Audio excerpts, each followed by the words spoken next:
Hi అండి, welcome to my channel Bhagyalakshmi పచ్చ. ఎలా ఉన్నారు? బాగున్నారా? నేను కూడా చాలా బాగున్నాను. నైట్ అయితే గచ్చు ఓడటం కడగటం చేయలేదు. ఇంక ఇంటి ముందు చిన్న ఫంక్షన్ అయితే ఒకటి జరిగింది. భోజనాలు అవి పెట్టారు. ఇంకా అందరు జనం ఉండాలి అని చెప్పి నైట్ ఓడటం కడగటం ఇంకా అవి చేయలేదు. ఇంకా ఉదయం నిద్ర లేచిన తర్వాత అయితే ఇంక ఈ పని మొదలుపెట్టాను. రోజు గచ్చు ఊడ్చి కడుగుతాను కదా, ఉదయం లేచిన తర్వాత ముగ్గేయటమే కదా అని ఇంకా అసలు గుర్తయితే లేదు. తర్వాత ఇంక వెంటనే గుర్తుకొచ్చేసి ఇంకా గబగబా నిద్ర లేచి బయటకు వచ్చేసి కసువైతే ఊడుస్తున్నాను. ఈరోజు బయట గచ్చు గడగలేదు కదా, ఏంటి ఇంత లేటుగా నిద్ర లేచానని చెప్పేసి ఇంకా గబగబా అయితే బయటకు వచ్చాను. ఇంకా బయట అయితే కసు ఊడుస్తున్నాను. ఎక్కువ డస్ట్ ఉండిద్దేమో అని అనుకున్నాను. భోజనాలు తిన్నారు కదా, ఐస్ క్రీములు అవి తినేసి కాగితాలు అన్నీ పడేస్తారో, ఎంత దుమ్ము ఉండిద్దో. ఇవాళ అసలే లేటుగా నిద్ర లేచాను. అవన్నీ ఊడ్చుకొని క్లీన్ చేసేటప్పటికి ఎంత టైం పట్టిద్దని భయపడ్డాను. కాకపోతే ఏమీ వేయలేదులేండి, ఏమీ లేవు. ఇంకా అన్నీ ఇప్పుడు చెత్త బండిలు అవి పెట్టుకొని చెత్త బండిల్లో వేయటం అట్లా చేస్తున్నారు కదా, కింద అయితే ఎవరు వేయట్లేదు. ఇంకా 1, 2 ఐస్ క్రీమ్ డబ్బాలైతే ఉన్నాయి అటువైపున. పక్కన నేల కనిపిస్తుంది కదా, అటువైపునైతే 2 ఐస్ క్రీమ్ డబ్బాలైతే వేశారు. ఇంకా అవి కూడా మొత్తం అయితే ఊడ్చేసి ఎత్తేసి ఇంకా పక్కన ఖాళీ ప్లేస్ కనిపిస్తుంది కదా, అక్కడైతే పడేశాను. బయట కసువు మాత్రం ఇంకా పక్కన ప్లేస్ ఉంది కదా, అక్కడ పడేస్తాను.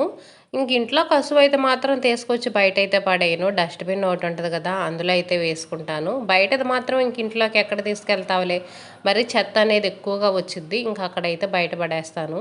ఇంక ఇదిగోండి గచ్చు అయితే కడుగుతున్నాను. ఒక బకెట్ నీళ్ళు అయితే మొత్తం చల్లాను నాంతేలని. అన్నీ పేడ మరకలు మట్టి మరకలు ఎక్కువగా ఉన్నాయి. పక్కన ఇక్కడ పట్టా కట్టారు కదా, ఇంకా బండ్లు పోయినా ఆటోలు పోయినా అన్నీ ఇంటి ముందుగా పోతున్నాయి. అందుకనే మట్టి ఎక్కువగా ఉంది. పేడ మరకలు కూడా ఎక్కువగా ఉన్నాయి. వీడియోలో క్లియర్గా కనిపించట్లేదు కానీ అంతా పేడ మరకలుగా ఉంది.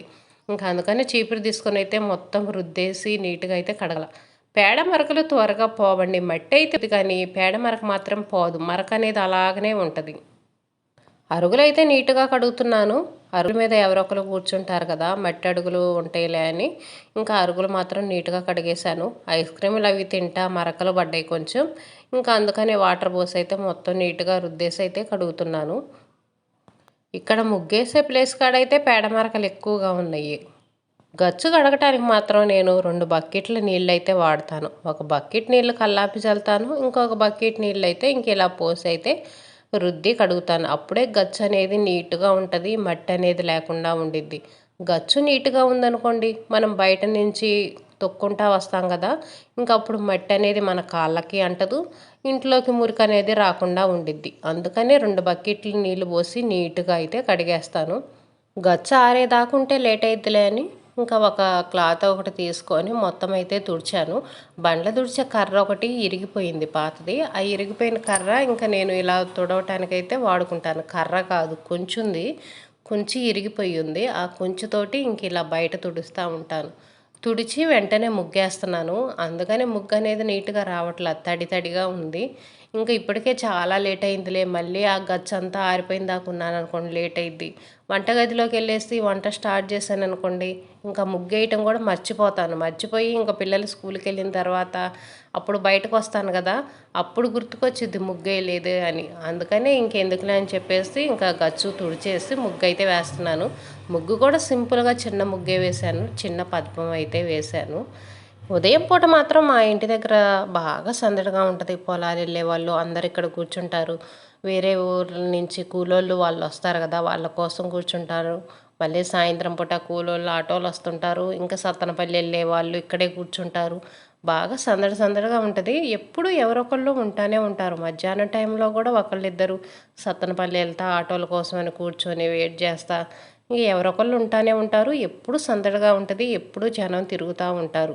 బొడ్రాయి సెంటర్ కదా, బొడ్రాయి అంటేనే సెంటర్ కదా, ఇంకెవరొకళ్ళు ఉంటానే ఉంటారు. ఇంకా వంటగదిలోకి వచ్చి వంట అయితే చేశాను. నవీన్ అయితే స్కూల్కి వెళ్ళాడు.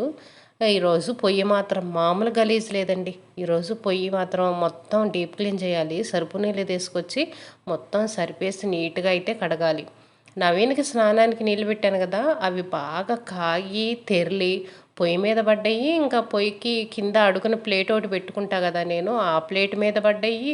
అంతా నీళ్ళుగా ఉన్నాయి. నిన్న కొంచెం టీ పొంగినాయి, టీ పొంగితే తుడిచాను.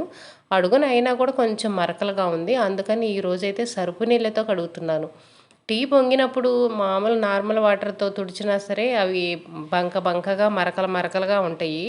ఇంకా ఇలా సరుపు నీళ్ళు గానీ, ఇలా లిక్విడ్ ఏదన్నా యేసుకొని క్లీన్ చేస్తే అప్పుడు నీట్‌గా ఉంటాయి. అంట్లు రుద్దే పీచొకటుంది. పాత పీచొకటి. పాత పీచులు గూడా నేను పడేయకుండా దాచిపెడతాను. ఇలా రుద్దుకోవడానికి, గోడలకేదన్నా మరకలు పడ్డప్పుడు క్లీన్ చేయటానికి వాటికి ఉపయోగపడతాయిలే అని. ఇదిగోండి ఆ పీచు తీసుకొని మొత్తం అయితే రుద్దుతున్నాను. అడుగున ప్లేట్ చూడండి. ప్లేటు నిండా నీళ్ళున్నయి. ఇంకొక ప్లేట్ ఉంది కదా! ఆ ప్లేట్ మీదయితే టీ పొంగిపోతే అది నిన్న అంట్లో వేసి కడిగేశాను నీట్‌గా. ఈ ప్లేట్ బానే ఉంది గదా అని తీయలేదు దాన్ని. ఈ పూట నీళ్లు పడ్డాయి గదా! అది గూడా తీసైతే పక్కన పెట్టేశాను. ఇంకా అడుగును గూడా మొత్తం అయితే తుడుస్తున్నాను. అంతా వాటర్ పడ్డాయి. ఆ వాటరు ఆ పొయ్యి క్లీన్ చేసేటప్పుడు మొత్తం అరమారలోకొస్తాయి. అరమారలో ఇక్కడ కింద సామానున్నాయి గదా! ఇంకా ఆ నీళ్ళు మొత్తం సామాన్ల మీద పడతాయి. అదంతా క్లీన్ చేసుకోవాలి. నాకు ఈ గ్యాస్ పొయ్యి క్లీన్ చేయాలంటే పెద్ద తలకాయ నొప్పండి. ఎప్పుడు టైల్స్ పెట్టించుకుంటామో, ఎప్పుడు ఈ బాధలు తప్పుతాయో నాకు. టైల్స్ పెట్టించుకొని పక్కన షింకు లాంటిది కట్టించుకున్నామనుకోండి, చక్కగా ఏయి పొంగిపోయినా, ఏమి పడ్డా గానీ మొత్తం నీట్‌గా వాటర్ పోసి, కడిగేసి, ఆ నీళ్ళన్నీ షింకులోకి కొట్టేసుకోవచ్చు. ఇలా క్లీన్ చేయటం అంటే నాకు పెద్ద తలకాయ నొప్పయిపోయింది. చూడండి ఆ పేపర్‌లన్నీ ఉండలుగా వచ్చేస్తున్నాయి. అసలు ఎలా ఉండమంటే అలా ఉందనుకోండి. నాకు విసుగొచ్చేస్తుంది. అదీగాక ఈ పేపర్‌లో వేసేటప్పుడు కూడా నేను కొంచెం రాంగుగా వేశాను. అటువైపునున్న పేపరేమో పైకి వెయ్యాలి. ఇటువైపునున్న పేపరేమో కిందకి వెయ్యాలి. అట్లా వేశాననుకోండి అటువైపున పడ్డ నీళ్ళన్నీ ఇటువైపున కిందకి వచ్చేస్తాయి. కిందకొచ్చేస్తాయి. నేను అలా వేయకుండా ఏం చేశాను రివర్స్‌లో వేశాను. రివర్స్‌లో వేయటం వల్ల పొంగిపోయినయన్నీ కిందకెళ్ళిపోతున్నాయి ఇటువైపుకి రాకుండా.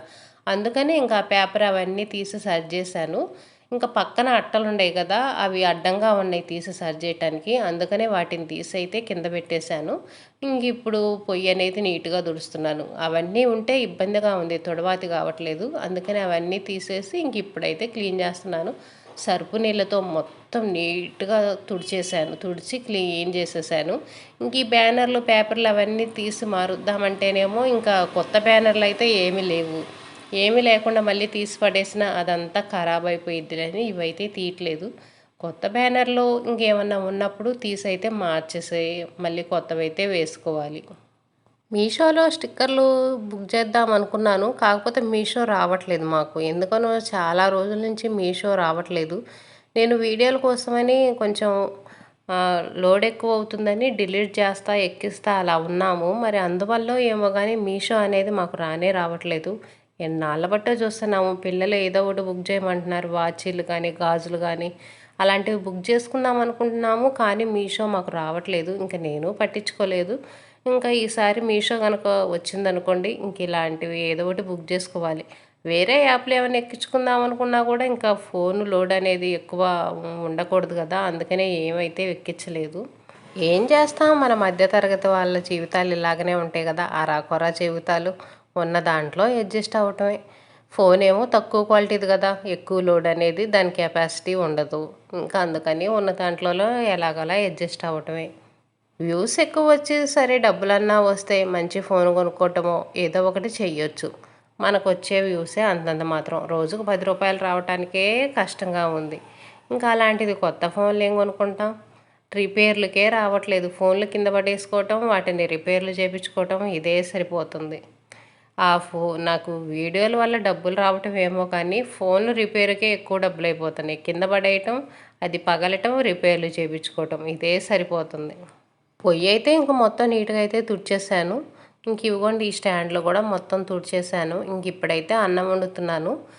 మాకైతే అన్నం వండుతున్నాను. ఈరోజు ఉదయం నేను టిఫిన్ కూడా చేయలేదు. కొంచెం సద్దన్నం ఉంటే నవీన్‌కి వాళ్ళ నాన్నకి ఫ్రైడ్ రైస్ చేశాను. నాకైతే ఏమీ లేవు ఇంట్లో తినటానికి. ఒక్కదానికి ఏం చేసుకుందాంలే అని చెప్పి ఏం టిఫిన్ అయితే చేయలేదు. చికెన్లు అవి తింటున్నాం కదా! ఒక్క పూట తినకుండా ఉంటే ఏ ప్రాబ్లం ఉండదులే. పొట్ట ఖాళీగా ఉంటే మంచిదేలే అని చెప్పేసి కొంచెం టీ పెట్టుకొని అయితే తాగాను. ఇంకేమైతే తినలేదు. అందుకని కొంచెం రైస్ అనేది ఎక్కువ వండుతున్నాను. ఉదయం ఏమి తినకపోతే మధ్యాహ్నానికి బాగా ఆకలైద్ది కదా! అందుకని కొంచెం రైస్ ఎక్కువ వండుతున్నాను. కూర అయితేనేమో కాకరకాయ కూర చేశాను. కూర ఉదయమే చేశాను కానీ పెరుగు కలపలేదు. ఇప్పుడు పెరుగైతే కలుపుతున్నాను. కాకరకాయ పెరుగేసి చేశాను. ఇదైతే వేడి చేయకుండా ఉండేది కదా! చికెన్‌లో బిర్యానీలు తింటా ఇంకా మళ్ళీ ఈరోజు ఫ్రైలు అవి తిన్నామనుకోండి బాగా వేడి చేసిద్దులని చెప్పేసి పెరిగేసి కూర చేస్తున్నాను. పెరుగు మంచిది కదా, వేడి చేయకుండా ఉండిద్ది. పెరిగేసిన కాకరకాయ చేదుండదండి, చాలా బాగుంటుంది. నేను అప్పుడప్పుడు చేస్తూనే ఉంటాను. కాకరకాయలు సన్న ముక్కలుగా తరిగి ఆయిల్లో వేసి ఫ్రై చేసి ఒక నిమిషం ఫ్రై చేసి తర్వాత వాటర్ పోసి కొంచెం మెత్తగా ఉడకనిచ్చి వాటర్ అన్నీ ఇనికిపోయిన తర్వాత ఇంకా కొంచెం కారం వేసుకొని, అంటే ఉప్పు పసుపు అనేది మనం ముందే వేస్తాం కదా, తర్వాత లాస్ట్లో కారం వేసి కొంచెం సేపు మగ్గనిచ్చి తర్వాత ఇంకా గ్యాస్ ఆపేసిన తర్వాత మనం పెరుగు వేసుకుంటే సరిపోయిద్ది. పెరుగు కూడా పుల్లగా ఉన్న పెరుగు వేసుకుంటే ఇంకా మంచిది. ఎందుకంటే కాకరకాయ చేదుగా ఉండిద్ది కదా, పుల్లగా ఉన్న పెరుగు అయితే బాగుంటుంది. ఇదేనండి ఈరోజు వీడియో. వీడియో నచ్చితే లైక్ చేయండి, షేర్ చేయండి, సబ్స్క్రైబ్ చేసుకోండి.